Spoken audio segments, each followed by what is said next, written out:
प्यारे बच्चों, आप सभी का आरआरसी रीजनिंग क्लासेस में हार्दिक अभिवादन, हार्दिक स्वागत है। मैं आरके सर आप लोगों के लिए आने वाली मैट्रिक परीक्षाओं में बेहतर नंबर कैसे प्राप्त कर सकते हो, इनके लिए मैं मैथमेटिक्स का अभियान शुरू किया हूं। इस अभियान में जुड़ने वाले तमाम बच्चों को मैं हार्दिक अभिवादन करना चाहता हूं कि आपको लिए मैं इस तरह से मैथमेटिक्स लेकर आया हूं कि आप धमाल करोगे, कमाल करोगे। और मैं उन्हीं विषय वस्तुओं पर चर्चा करने जा रहा हूं जिसमें नंबर आपको कटने की कोई आसार ही नहीं दिख पड़ती है। बिल्कुल परफेक्शन के साथ केवल आप वीडियो को देखो और हर सवाल रुई की तरह आपको उड़ेंगे। और कोई भी सवाल लोग मैथमेटिक्स कहने से ही डर जाते हैं, लेकिन वाकई मैथमेटिक्स कुछ होता ही नहीं है। मैथमेटिक्स तो केवल कंसेप्ट की चीज है। ध्यान से पढ़ो, हर सवाल को ध्यान से देखो और बातें जो कहा जा रहा है प्रश्न, उनको समझने का कोशिश करो और परफेक्शन के अनुसार यदि चलो तो मैथमेटिक्स में कुछ होता ही नहीं है। इसलिए मैं आपकी लिए लैंग्वेज लेकर आया हूं और लैंग्वेज कैसे कहता है मुझे वही बताना है। कैलकुलेशन तो आप जानते ही हो। आइए सवालों के दौर में मैं चलता हूं। बेहतर सवाल आप लोगों के सामने एपी के रख जा रहा हूं और जो सवाल जहां मैं छोड़ा था वहीं से सवाल को मैं एपी के प्रश्नावली 5.2 के हैं होंगे। प्रश्नावली 5.2 के होंगे और ये जो होंगे कहां से शुरुआत होंगे, आइए आपको समझाने का कोशिश करता हूं। थोड़ा सा रेड पेन इसलिए ले लेता हूं कि ताकि आपको बेहतर दिखने में लगे। चलिए क्वेश्चन नंबर आपके सामने 7 रख जा रहा हूं। 7वां क्वेश्चन क्या कहता है, उस एपी का 31वां पद ज्ञात करें। 31वां पद ज्ञात करें। 31वां पद ज्ञात करें जिसका 11वां पद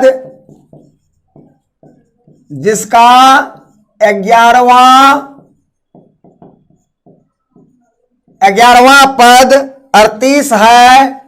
38 और 16वां पद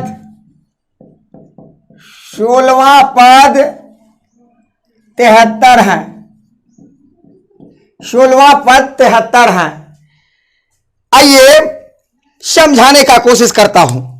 ध्यान से देखो मेरे बेटे, और हर सवाल कैसे सवाल क्या कहता है लैंग्वेज को देखनी है और सवाल खुद से क्रैक हो जाएगा। उसको कुछ करने की कोई जरूरत ही नहीं है। हम लैंग्वेज पर हम पकड़ करवाएंगे, सवाल को ध्वस्त ऑफ करेंगे। आइए कहता है उस एपी का 31वां पद ज्ञात करें। यानी एपी का 31वां A31 बराबर व्हाट, यानी 31वां पद ज्ञात करें। तो हम A31 को हम कैसे लिखते हैं, A + 30D बराबर व्हाट। यानी कहने का मतलब 31वां पद ज्ञात करने के लिए आपको प्रथम पद A भी मालूम होनी चाहिए और सार्व अंतर D भी मालूम होनी चाहिए। तो A और D भाई प्राप्त होगा कैसे?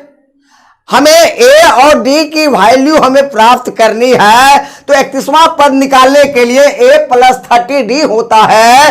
तो A और D का वैल्यू जब तक हमारे पास नहीं रहता है तब तक हम 31वां पद हम नहीं ज्ञात कर सकते। इसलिए A और D को हम कैसे पहले प्राप्त करें, उनके बारे में हम पता लगाएं। हमेशा मैथमेटिक्स में दिमाग रखो कि क्या डिमांड कर जा रहा है और वह डिमांड को हम पूर्ति कैसे करें। तो ए और डी हमें 31वां पद ज्ञात करने के लिए डिमांड हो जा रहा है। तो आइए आगे देखता हूं। कहता है जिसका 11वां पद 38 है, यानी A11 बराबर 31। A11 को हम कैसे लिखते हैं विस्तारित रूप में, A + 10D बराबर 38। इक्वेशन 1 हो जाता है। बातें आ गई होगी। फिर कहता है कि 16वां पद 73 है। A16 यानी 16वां पद क्या हो जाता है 73 अब देखो मेरे भाई A16 को कैसे हम विस्तार में करेंगे। A प्लस जितना नंबर ऑफ टर्म है 16 है, 16 से एक कम करके D से गुना करेंगे 15, D बराबर 7 3 हो जाता है। ये इक्वेशन 2 हो गया। अब इक्वेशन 1 और 2 को सॉल्यूशन करने से हमें A भी मिलेंगे और D भी मिलेंगे। जब हमें A और D मालूम हो जाता है तब हम क्या कर जाएंगे, A31 का हम निकाल सकते हैं। तो आइए समझाने का कोशिश करता हूं, ध्यान से देखें। चलिए समीकरण नंबर 1 को लिया जाए, A प्लस 10D बराबर क्या कहा जा रहा है 38। दूसरा कहा जा रहा है A प्लस 15D बराबर क्या कहा जा रहा है 73 यानी 73। ध्यान दो ए यानी दो पद दे रखा है, ए दूसरा बी दे रखा है, दो चर रखा है, ए चर वाले बी चर वाले, दोनों चर में कोई समान होनी चाहिए। ए समान है परंतु दोनों के आगे प्लस है तो दोनों कैंसिल नहीं हो सकता। कैंसिल होने के लिए हमें क्या लिखेंगे, यहां पर घटाने पर घटाएंगे तो प्लस है या तो माइनस हो जाएगा, प्लस है तो माइनस, यहां प्लस सिंबल है तो क्या हो जाएगा माइनस। अब देखो एक का प्लस एक का माइनस कैंसिल हो जाता है, एक प्लस एक माइनस हो तो वह कैंसिल हो जाता है। अब ध्यान रखो मेरे भाई 15 का सिंबल माइनस है, माइनस उतार दो और 15 में से 10 गया तो क्या हो जाता है 10D बराबर। अब देखो 38 का प्लस सिंबल है,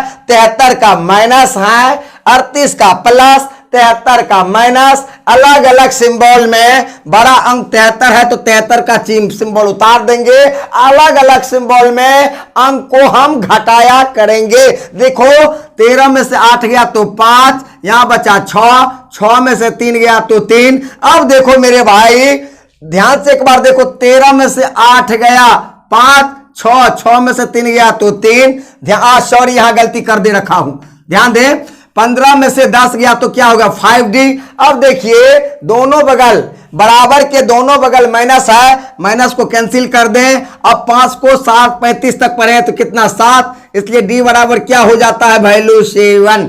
D का वैल्यू क्या हो गया 7। अब जब D का वैल्यू हमारे पास आ जाता हो तो हम इक्वेशन चाहे 1 में रखें या इक्वेशन 2 में रखे D का वैल्यू हमें A मालूम हो जाएगा। आइए इक्वेशन लिखते हैं। समीकरण 1 में D बराबर 7 मान रखने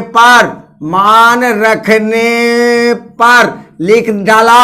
अब लिखा जाए समीकरण 1 कहां है खोज लो। A प्लस 10D बराबर 38 कहा जा रहा है। अब ध्यान दो जहां D होगा वहां 7 से गुना करेंगे, 7 रखेंगे। A प्लस 10 गुना D का वैल्यू 7 बराबर 38। A प्लस 10 70 बराबर 38, इसलिए A बराबर 38 और प्लस 70 को बराबर के दाईं ओर ले जाएंगे तो प्लस क्या चेंज हो जाएगा माइनस में, माइनस 70 कर दिया जाए। अब देखो इसलिए A बराबर 0 में से 8 गया तो क्या हो गया 2, 6 में से 3 गया तो 3, 70 का सिंबल बड़ा है तो क्या लिखेंगे माइनस, यानी A का वैल्यू हमारे पास क्या आ गया -32। अब ध्यान दो हमारा डिमांड यहां जो दे रखा था इसका पूर्ति होने जा रहा है। 31वां पद ज्ञात करने के लिए कहा जा रहा है। आसानी से मेरे भाई निकालो। A31 बराबर A प्लस 30D, यानी जितना होता है 31 पद होता है तो A प्लस 30D लेना होता है। अब मेरे भाई लिखो A का वैल्यू आपके सामने दे रखा है -32 लिखो प्लस 23 और D है, D के वैल्यू कितने हो जाते हैं 7 हो जाते हैं, 7 को लिखो -32 प्लस 7 या 21 210 में से 32 को घटा डालो, 0 में से 2 गया तो 8, 0 में से 2 गया तो 8, यहां बचा 10 में से 3 गया तो 7, 2 में से 1 गया तो 1, यानी कितना हो जाएगा? 31वां पद ज्ञात करने के लिए कहा जा रहा है। तो 31वां पदों का टर्म क्या हो जाता है? 178। बातें आ गई होंगी समझ में। यदि समझ में बेहतर आता हो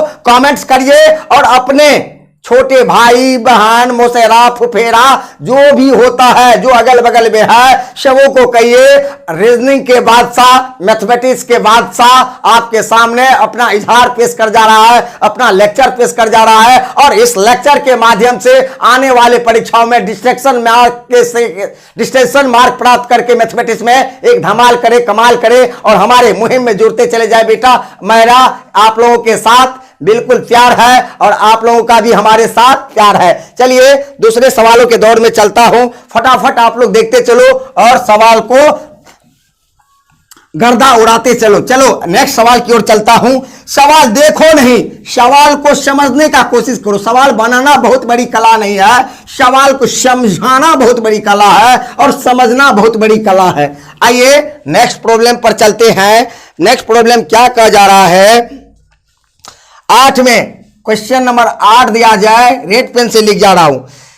एक एपी में बहुत सुंदर सवाल है, ये हिट सवाल है, हो सकता है पूछ सकता है। एक एपी में 50 पद हैं, 50 पद हैं। ध्यान से सुनिएगा बेटा। जिसका तीसरा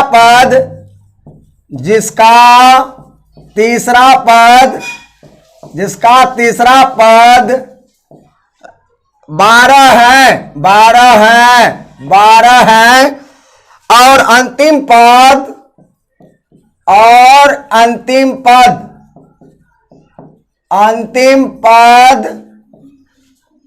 106 है। फिर देखो इसका 29वां पद ज्ञात करें। इसका 29वां पद ज्ञात करें। ये सवाल दे रखा है, ध्यान से पढ़ो समझो। पहले सवाल को देखो, छपाई नहीं होता है, यहां दिमाग में ठोकाई होता है। यहां छपाई नहीं होता है, दिमाग में ठोकाई होता है। इसलिए थोड़ा सा देखो क्या कहता है सवाल।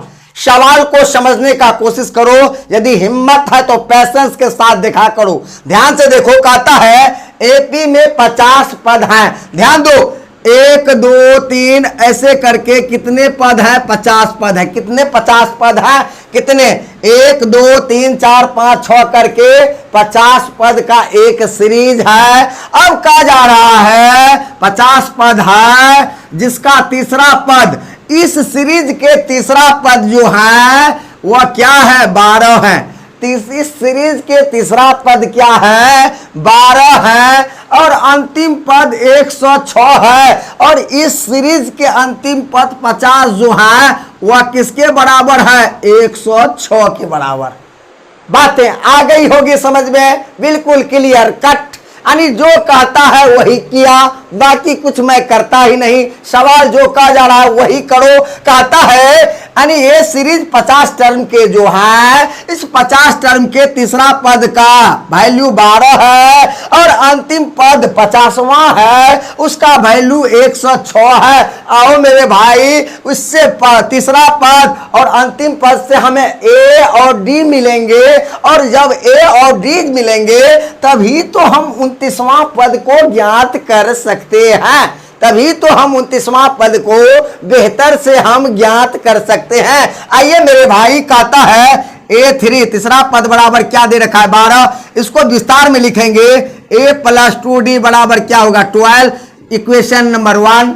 बातें आ गई होगी। फिर कहता है 50वां पद A50 बराबर क्या दे रखा है? 106 दे रखा है। 150 को बेटा क्या करोगे? विस्तार में लिखो, A + 49D बराबर क्या हो जाता है? 106। इक्वेशन 2 हो गया। बातें आ गई होगी। यानी तीसरा पद को भी विस्तार में किया, अंतिम पद 50वां को भी विस्तार में किया। अब आओ फाइंड करते हैं ए और डी का वैल्यू। लिखा जाए यहां पर लिखा जाए A + 2D बराबर क्या होता है? 12 होता है। और दूसरा इक्वेशन कहता है a प्लस 49 डी बराबर क्या हो जा रहा है, आपको 106 हो जा रहा है। अब देखो ए के प्लस, दोनों ए के आगे प्लस है, सेम सिंबल में नहीं कटेगा, नहीं कैंसिल हो सकता, इसलिए घटाने पर यहां प्लस है, यहां माइनस, प्लस है तो यहां माइनस, यहां सिंबल 106 के आगे सिंबल नहीं है तो प्लस है, प्लस के नीचे में क्या होगा माइनस, यहां पर बेटा लिख देना घटाने पर, तब पूर्णतः नंबर मिल जाएगा। अब देखो ए कैंसिल हो जाता है क्योंकि ए वो प्लस वाला है, दूसरा ए जो है माइनस वाला है। 1 रुपया तुमको दिया, फिर तुमसे ले लिया, तुम्हारे पास कितने, कोई पैसा नहीं, 0 होता है। अब मेरे भाई आओ, 2D का वैल्यू प्लस, 49D का वैल्यू क्या है माइनस, तो अलग अलग सिंबल में देखेंगे बड़ा कौन है, तो 49 है, 49 का सिंबल उतार रखो, 49 में से 2 घटा दो, 47D हो जाता है। फिर देखो 12 का सिंबल प्लस है, 106 का माइनस, अलग अलग सिंबल में जो बड़ा अंक होता है उसका सिंबल उतार दे रखा जाता है। 106 में से 12 चल जाता है तो क्या हो जाता है, 94 हो जाएगा। इसलिए मेरे भाई दोनों तरफ बराबर के दोनों तरफ माइनस है, वह कैंसिल हो गया। अब देखो 47 का दुना क्या होता है 94, इसलिए डी बराबर क्या हो जाता है 2। चलो हाईलाइटेड कर लो, यानी डी की वैल्यू हमें मिल गई। अब क्या करना, अब तो वही करना जो पहले किया करते हो, यानी डी की वैल्यू चाहे इक्वेशन 1 में रखो या 2 में रखो, ए का वैल्यू निकल आएगा। आइए मेरे भाई लिखता हूं, समीकरण 1 में डी बराबर 2 मान रखने पर लिख डालो। अब पहले उतार डालो, 1 नंबर यहां है, ए प्लस 2D बराबर क्या दे रखा है 12 दे रखा है, उतार दे रखो। अब जहां डी होगा वहां 2 को रखेंगे, ए प्लस 2 गुना डी का वैल्यू 2 बराबर 12, इसलिए ए प्लस 2 दूना 4 बराबर 12, इसलिए ए बराबर 12। ये प्लस 4 है, बराबर के दाईं ओर जाएगा तो क्या हो जाएगा -4 हो जाएगा, इसलिए ए बराबर 12 में से 4 गया तो कितना हो गया 8। यहां बेटा और लिखना, सब आदमी यहां और लिखना, नहीं तो नंबर कट जाएगा, यहां और लिखना, इसलिए यहां इसलिए भी कर सकते हैं। अब देखो हमारे पास हाईलाइटेड कर दे रखा हूं, डी का वैल्यू 2 निकल गया, ए का वैल्यू 8 निकल गया। अब तो हमें आराम से 29वां पद को ज्ञात कर सकता हूं। 29वां पद का फॉर्म जो होता है ऐसे लिखो, A29 बराबर होता है ए प्लस 28D, ए प्लस 28D, ए प्लस 28D। अब देखो मेरे भाई ए का वैल्यू क्या दे रखा है 8 प्लस 28, और डी का वैल्यू क्या दे रखा है 2 रखा है। ध्यान से देखो मेरे भाई, 8 28 दूना क्या होता है 56, 56 8 कितना हो जाता है 64, यानी 64वां। यानी कहा जो जा रहा है कि 29वां पद कितना होगा, 29वां पद 64 होगा, वहां नहीं होगा, 29वां पद क्या हो जाएगा 64 हो जाएगा। बातें बिल्कुल आती होगी समझ में, मैं पढ़ाऊं आपको न समझे, इसलिए मैं जो अभियान चला रखा हूं आगे तक जरूर बढ़ाया करो। चलो फिर नेक्स्ट सवाल की ओर चलते हैं, फटाफट आप लोग देखते चलो, हर सवाल को बेहतर करने का कोशिश किया करो।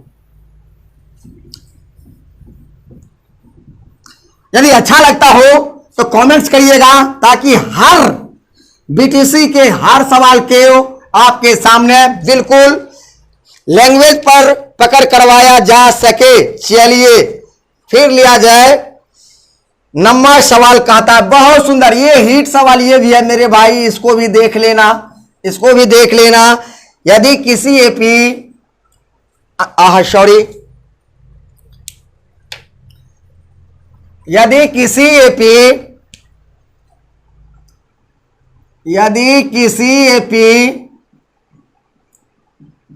सवाल लिख दूंगा तो समझाने में अच्छा रहता है कि तीसरे और नौवे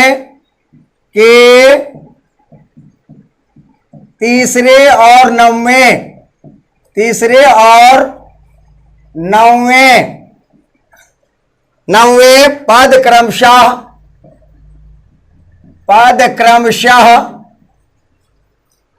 4 और -8 है। तो इसका कौन सा पद, तो इसका कौन सा पद, कौन सा पद शून्य होगा? बहुत लाजवाब सवाल है। शून्य होगा, कौन सा पद शून्य होगा? प्यार से देखो, बेहतर सवाल है। ऐसे सवाल पूछा जाता है, ऐसे सवाल आपको पूछा जाता है। 5 नंबर से ये सवाल रिलेटेड होते हैं। देखो मैथमेटिक्स में आंसर यदि गलत हो जाता है उससे नंबर नहीं करता है। स्टेप बाय स्टेप ठीक होना चाहिए। आपका स्टेप यदि बेहतर होता है तो नंबर बिल्कुल आपको 100% दिया जाता है। आओ, कहता है किसी एपी के तीसरे और 90 पद 4 और -8 है, तो इसका कोई पद शून्य होगा। जो सीरीज जो दे रखा है, सीरीज में कोई पद ऐसा होगा जो शून्य के बराबर होगा। तो जैसे मान लो कोई पद शून्य होगा तो कोई पद को क्या कहते हैं? अंतिम पद। अंतिम पद शून्य होगा, यह प्रश्नवाचक चिन्ह दे रखा है। क्या कहता है? क्या कि कोई पद शून्य होगा, तो कोई पद क्या? अंतिम पद लो। अंतिम पद शून्य होने के लिए इसको ऐसे भी लिख सकता हूं, a + n-1 इंटू डी बराबर क्या हो जाएगा? शून्य होगा। चलिए इनका जिक्र मैं बाद में करूंगा, अब पहले टू द पॉइंट आ जाए। कहता है क्या? किसी एपी के तीसरे और 90 पद, तो तीसरा पद को हम कैसे लिखते हैं? a3 बराबर क्या दे रखा है? 4। इसको विस्तार करो, a + 2d बराबर 4, इक्वेशन 1। दूसरा कहता है 90 पद क्या है? -8, तो a9 बराबर क्या दे रखा है? -8। इसको विस्तार में लिखो, a + 8d बराबर क्या हो जाएगा? -8, इक्वेशन 2। चलिए a और d का वैल्यू इस दोनों इक्वेशन से मिल जाएगा, क्योंकि जब तक हमें a और d नहीं रहेंगे तब तक में हम बेहतर कर ही नहीं पाएंगे। तब तक में हम कोई पद शून्य होगा या नहीं होगा उन पर हम जा ही नहीं सकते हैं। आइए जाने के लिए हम रास्ते का ढूंढने का कोशिश किया करता हूं। लिखा जाए a + 2d बराबर क्या हो जा रहा है? समीकरण 1 4 लिखा, समीकरण 2 को भी लिखा करो, a + 8d बराबर क्या दे रखा है? -8 रखा है। देखो दोनों प्लस, दोनों a प्लस वाले हैं, इसलिए घटाने पर माइनस, यहाँ प्लस, यहाँ पर नीचे में बेटा लिख देना, घटाने पर लिख देना, ये कैंसिल हो जाता है। 8 का माइनस और 2 का प्लस, अलग अलग सिंबल में बड़ा का सिंबल उतारा जाता है। 8 बड़ा है, 8 का माइनस है, माइनस उतारो, 8 में से 2 गया तो 6, d बराबर 8 4 के भी आगे प्लस, 8 के आगे भी प्लस, 8 4 क्या हो जाता है? 12। चलो कैंसिल करो 2, इसलिए d बराबर क्या हो जाता है? -2। क्या हो जाएगा? d बराबर -2। अब तो हमें d का पता चल जाता है, तो किसी भी इक्वेशन चाहे 1 हो या 2 हो, d में हम यदि इक्वेशन ये d का वैल्यू दे रखता हो तो उसका सवाल खुद a का वैल्यू आ जाता है। चलो लिखा जाए, समीकरण 1 में d बराबर -2 मान रखने पर बेटा लिखो। अब क्या कहता है? समीकरण 1 उतार लिया जाए, a + 2d बराबर क्या दे रखा? 4। जहां d होगा वहां -2 रखेंगे, a + 2 गुना -2 बराबर 4। ऊपर वाले का जो का त्यों, केवल d के वैल्यू को हमें रखनी है, बाकी कुछ करना नहीं है। a + माइनस 2 दुना 4 बराबर क्या हो जाता है? 4, इसलिए a बराबर 4। अब -4 बराबर को टपेगा तो +4 हो जाएगा, इसलिए a बराबर क्या हो जाता है? 8। यानी अब हमें a का भी वैल्यू निकल गया। अब कहा जाता है इसका कौन सा पद शून्य होगा? इसका ए सीरीज जो दे रखा, इसका कौन सा पद शून्य होगा? तो भाई आयो, आ जाओ, a n बराबर 0। n को हम कैसे लिखेंगे? a + n-1 इंटू d बराबर 0 पुरानी है, यही पुरानी है। यानी an को हम विस्तार में लिखा, a + n-1 इंटू d बराबर 0 के बराबर हमको दिखाना है कि कोई पद शून्य होगा या नहीं होगा। और आराम से हम देखते हैं कौन सा पद हो जा रहा है। a का वैल्यू मेरे भाई कितना दे रखा है? 8 दे रखा है, प्लस n का नहीं दे रखा है, और d का वैल्यू हमारे पास कितना है? -2 है। -2 को कॉस्ट में करो, बराबर 0 हो जाता है। अब ध्यान से देखो मेरे भाई, 8 प्लस प्लस माइनस माइनस, 2 को n से गुना किया 2n, माइनस माइनस प्लस 2 हो जाता है बराबर 0 हो गया।